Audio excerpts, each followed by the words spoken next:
Assalamualaikum warahmatullahi wabarakatuh. Kembali lagi bareng saya Aditya di channel Bab Horor. Pada video kali ini saya akan menceritakan kisah horor yang berjudul Camping di Bukit Ijo. Kisah ini berasal dari teman kerja saya, sebut saja Rama. Saat itu Rama masih kuliah di salah satu universitas di kotanya. Saat liburan semester tiba, Rama dan ketiga temannya, kita sebut saja Amar, Melda, dan Ratna, mereka berencana untuk camping di Bukit Ijo. Mereka pun sepakat untuk berangkat di Jumat sore. Setelah sholat Jumat, Rama mengecek ulang barang bawaan. Setelah semuanya lengkap, Rama pun pamit kepada kedua orang tuanya. Rama pun menyalakan motornya dan pergi ke rumah Melda.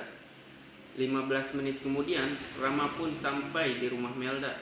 Dan ternyata Ratna dan Amar sudah lebih dulu datang. "Lu lama banget, Ram. Kita udah nungguin lu dari tadi," kata Melda. "Sorry Mel, tadi gue ngecek ulang barang bawaan, takutnya ada yang ketinggalan," jawab Ram.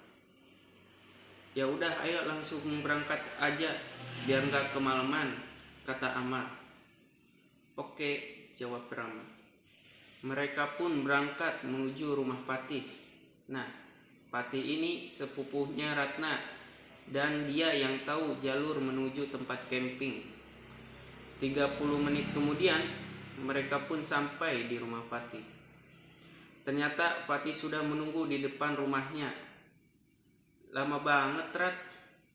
Mas udah nungguin dari tadi," kata Fatih. "Iya bang, tadi nungguin si Rama yang telat datang," jawab Ratna. "Iya mas, tadi saya mengecek ulang barang bawaan dulu," kata Rama. "Ya udah, kita berangkat sekarang, takut kemalaman," kata Fatih. Mereka pun berangkat menuju Bukit Ijo. Karena jalan yang tidak bisa dilalui motor, maka motor mereka disimpan di rumah Fatih. Singkat cerita, mereka pun sampai di perbatasan desa. Dan sebelum memasuki jalur bukit, mereka beristirahat di warung Pak Anja. Karena Rama belum sempat makan siang, dia pun memesan mie instan. Sementara yang lain cuma memesan minuman. "Kalian mau camping?" tanya Pak Anja. "Iya Pak," jawab Fatih. "Kalau mau camping kalian harus melewati jalur yang memutar, karena jalur utama sedang dipakai untuk jalur proyek," kata Pak Anja. "Oh, kalau gitu kita harus lewat jalur mana Pak?" tanya Amar. "Setelah melewati perkebunan warga, kalian akan bertemu jalan bercabang, lalu ambil jalur kanan. Dan setelah itu kalian menyeberangi sungai, lalu memasuki area hutan. Kalian akan sampai di tempat camping," jawab Pak Anjar. "Terima kasih Pak atas petunjuknya," kata Amar. Selesai istirahat, mereka pun melanjutkan perjalanan menuju area perkebunan warga. Singkat cerita, mereka sampai di area perkebunan warga dan bertemu dengan warga yang sedang beristirahat di gubuk. "Permisi Pak, Bu," kata Fatih. Para warga pun membalasnya dengan senyuman. Akhirnya mereka pun sampai di jalan bercabang yang dimaksud oleh Pak Anja. Dan benar saja, tidak jauh dari jalan bercabang, mereka menemukan aliran sungai.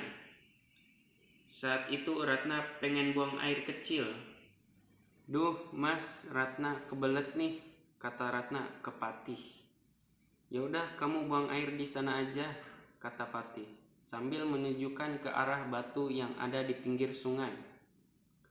"Mel, anter yuk, gue takut kalau sendirian," kata Ratna kepada Melda. "Ya udah, ayo," jawab Melda. Ratna dan Melda pun menuju aliran sungai. dan Ratna buang air kecil di balik batu di pinggir sungai itu. Tak berapa lama kemudian Ratna dan Melda pun kembali. Yuk lanjut lagi, ajak Ratna. Mereka pun menyeberangi sungai. Setelah menyeberangi sungai, mereka mulai memasuki daerah hutan. Karena jalur yang makin sempit, mereka pun jalan berbaris. Fatih berada di urutan paling depan, disusul Ratna, Amar, Melda, dan Rama. Setelah memasuki area hutan, tiba-tiba Rama mendengar suara kaki dari belakang. Tapi saat Rama melihat ke belakang, ternyata gak ada siapa-siapa. Dalam hati Rama bilang, mungkin cuma perasaan gue aja. Mereka pun terus melanjutkan perjalanan sampai di pertengahan hutan. Ratna minta istirahat karena dia merasa kelelahan. Gue capek banget nih, istirahat bentar ya, kata Ratna. Akhirnya mereka pun istirahat di bawah pohon besar. Saat mereka beristirahat, Fatih mengajak Rama buat mengecek jalur. Saat mengecek jalur, Fatih bertanya, Ram, kamu merasa aneh gak? Kok aku ngerasa ada yang ngikutin kita ya? Iya mas, saya juga ngerasa ada yang ngikutin. Soalnya tadi saya mendengar langkah kaki, tapi saat dilihat gak ada siapa-siapa. Saat mereka mengobrol, mereka mendengar jeritan Melda. Seketika Rama dan Fatih putar balik. Ada apa Mel? Tanya Rama. Ini si Ratna tiba-tiba diem aja, jawab Melda. Fatih langsung memegang tangan Ratna sambil menyuruh Amar dan Rama untuk memegangi kakinya. Lalu Fatih membacakan ayat kursi ke telinga Ratna. Setelah itu Ratna jatuh pingsan. Cukup lama Ratna pingsan sampai akhirnya Ratna sadar. Lu tadi kenapa Rat? Tanya Rama. Gak tahu, tiba-tiba tadi ada sosok hitam besar yang menghampiri. Lalu setelah itu gue gak inget apa-apa, jawab Ratna. Kamu jangan kebanyakan melamun Rat. Kalau bisa kamu terus berdoa, kata Fatih. Setelah Ratna sadar, Fatih pun mengajak untuk melanjutkan perjalanan. Mungkin Fatih mengetahui sesuatu. Mereka pun mulai melanjutkan perjalanan. Sama seperti sebelumnya, Rama mendengar langkah kaki di belakangnya. Namun kali ini Rama tidak berani untuk melihatnya. Dia cuma fokus ke depan sambil baca surat pendek di dalam hati. 15 menit kemudian mereka pun keluar dari area hutan. Dan benar saja tidak jauh dari area hutan mereka sampai di tempat camping. Tanpa lama-lama mereka pun mulai mendirikan 2 tenda. Satu untuk Ratna dan Melda, satunya lagi untuk Rama, Fatih, dan Amar. Setelah tenda selesai, mereka pun mulai mencari kayu bakar untuk pengapian. Ram, kamu sama Amar cari kayu bakar ya. Saya berjaga di sini, takut terjadi apa-apa sama Ratna, kata Fatih. Rama pun mengiyakan, lalu pergi bersama Amar untuk mencari kayu bakar. Saat perjalanan mencari kayu bakar, Amar bertanya, lu ngerasa aneh gak sih Ram? Gue kok ngerasa ada yang ngikutin sejak kita masuk ke area hutan. Iya, gue juga ngerasa ada yang ngikutin. Tapi saat gue lihat ke belakang, gak ada siapa-siapa. Mereka pun masuk kembali ke dalam hutan dan mulai mengambil ranting pohon yang berserakan di bawah. Setelah merasa cukup, Rama dan Amar pun balik menuju tenda. Tapi saat mereka akan melangkah, Rama melihat sekelebat bayangan hitam. Tapi Rama masih berpikir positif. Mungkin salah lihat, kata Rama dalam hati. Namun tidak lama setelah itu, sosok hitam besar itu berdiri tepat di atas pohon. Seluruh tubuhnya hitam dan bola matanya merah serta memiliki taring yang panjang. Sontak Rama kaget dan mengucapkan, "Astagfirullah, lu kenapa Ram?" tanya Amar. "Lihat tuh Mar di atas pohon," jawab Rama sambil menunjukkan ke atas pohon. Amar pun melihat ke atas pohon dan sontak dia berkata, "Astagfirullah, itu apa Ram? Gue juga gak tahu. Yang penting ayo kita balik ke tenda," jawab Rama. Mereka pun balik menuju tenda dengan berlari. Ketika sampai, Ratna, Fatih, dan Melda kaget. "Lu berdua kenapa kok kayak habis ngeliat hantu?" kata Melda. "Gak kok, kita cuma adu lari aja, ya kan Mar?" jawab Rama. "Haha, betul. Si Rama tiba-tiba ngajak adu lari," timpah Amar. Setelah semua siap, Fatih mulai menyalakan api.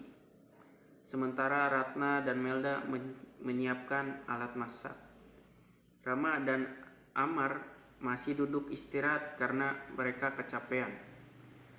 15 menit kemudian, masakan pun siap dan mereka semua mulai makan. Sehabis makan dan beres-beres, Ratna dan Melda meminta izin untuk tidur duluan. Sementara Rama, Fatih, dan Amar ngopi sambil ngobrol di depan tenda. "Tadi kalian melihat sosok hitam besar dan mempunyai taring kan?" tanya Fatih. "Iya Mas, sosok itu berdiri di atas pohon," jawab Rama.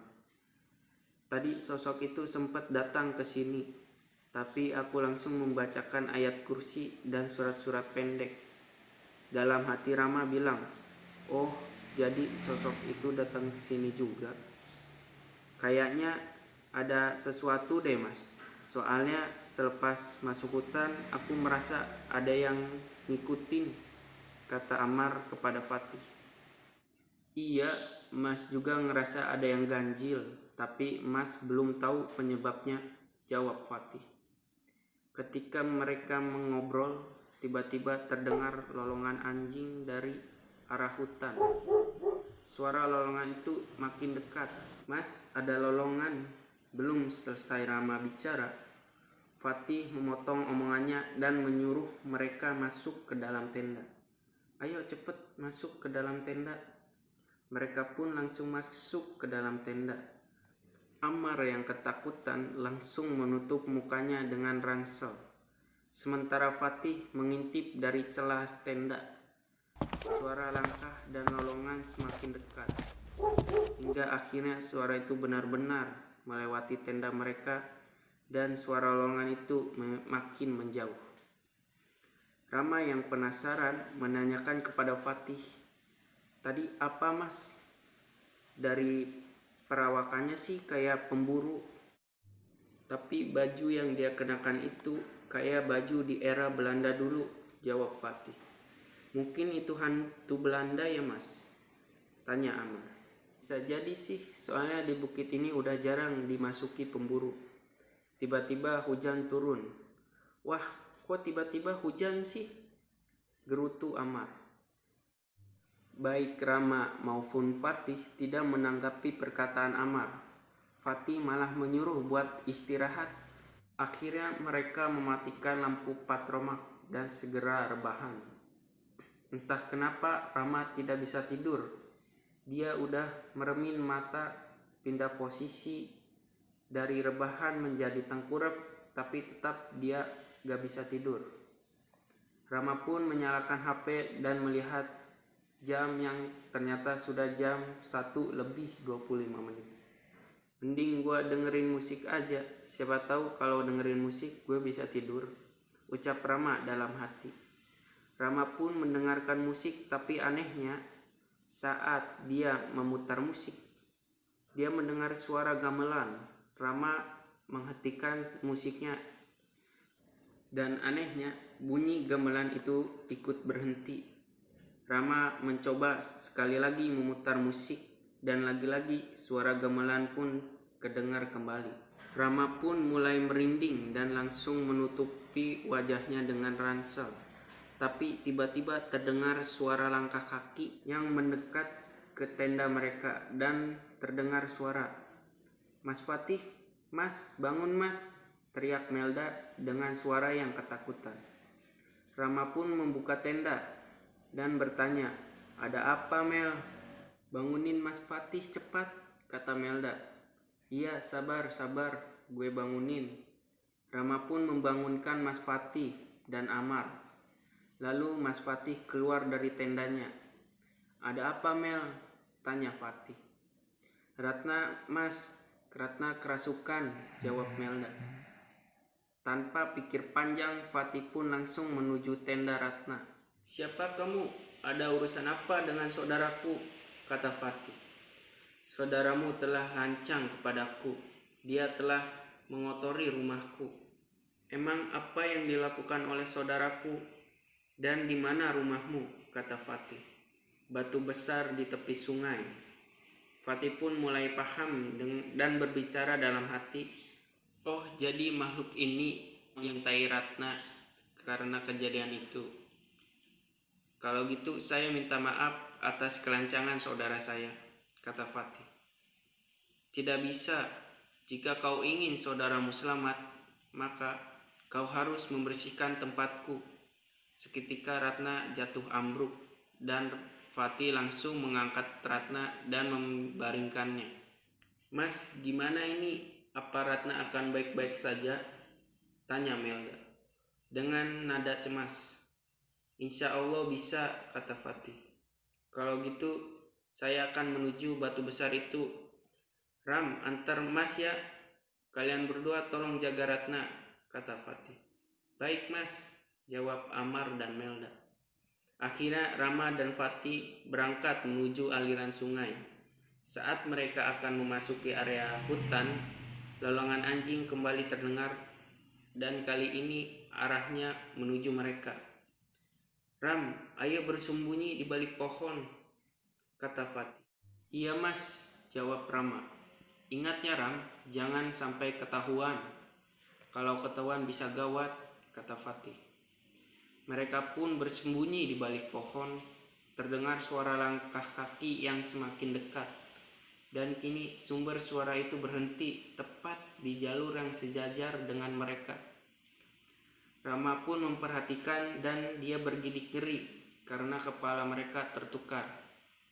Nah, makhluk ini manusia berkepala anjing dan anjing berkepala manusia. Rama hampir berteriak, namun Fatih segera menutup mulut Rama. "Shh," isyarat Fatih. Cukup lama mereka bersembunyi di balik pohon itu, sampai akhirnya siluman itu langsung menghilang. Setelah merasa cukup aman, Fatih pun mengajak Rama untuk keluar. "Ayo Ram, kayaknya udah aman."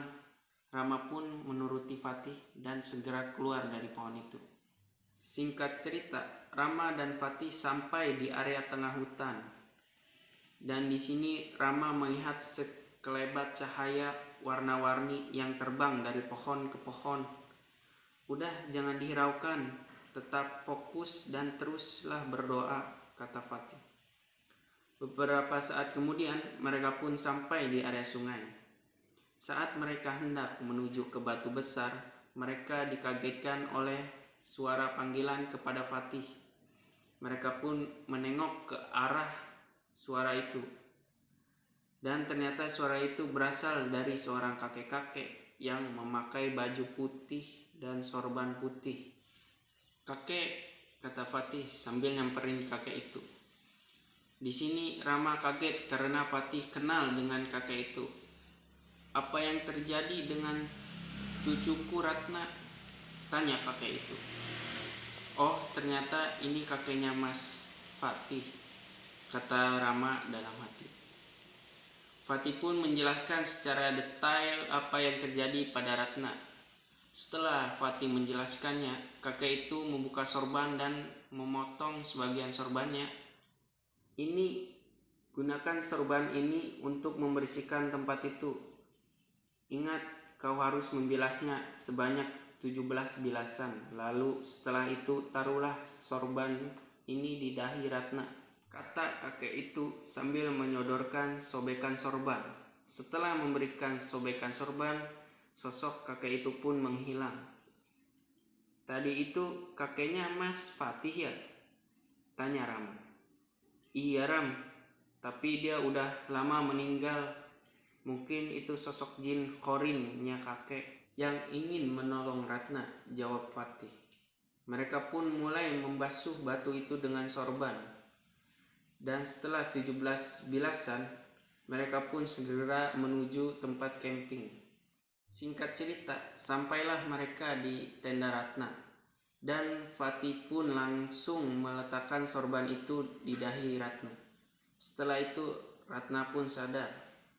Lebih baik kita jangan tidur lagi, soalnya bentar lagi juga pagi, kata Rama. Iya, mending kita menyiapkan sarapan lalu segera berkemas untuk pulang, kata Fatih. Setelah sarapan selesai, mereka pun langsung beres-beres dan segera pulang. Oke, sekian kisah horor yang dapat saya sampaikan. Jika kalian suka, jangan lupa like, comment, and subscribe di bawah. Oh iya, jangan lupa share. See you next video. Bye-bye.